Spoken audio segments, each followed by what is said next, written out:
будем все судить, мы будем на каждом мероприятии организовать что-то делать. Когда руки поднимаете вверх, связь будет с Богом, энергия. Называется мантра бессмертия. Зелень значит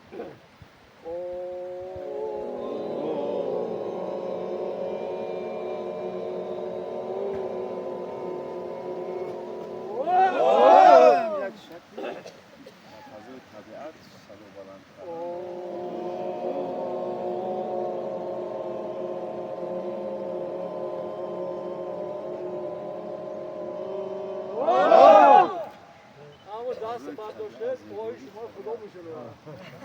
Hala sıfıra enerji. Bazen bu saat, damladan bu saat sağlıksız. Ama ya boloy doğru kalıyor. Enerji. Bana hemen bu arada o işte konuş.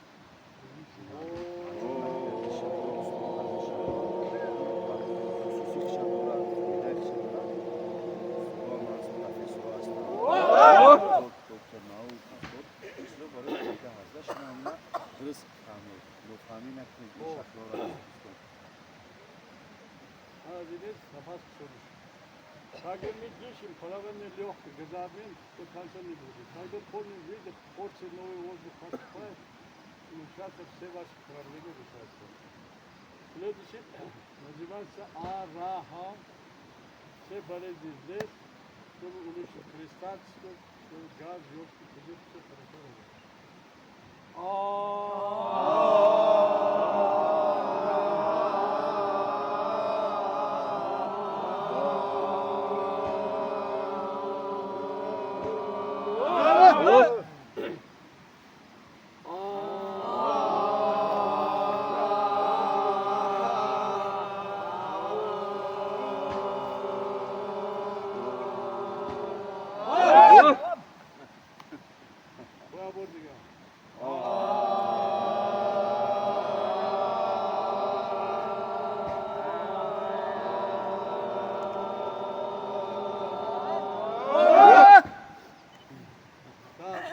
Проблема, где мороз, красоты, все.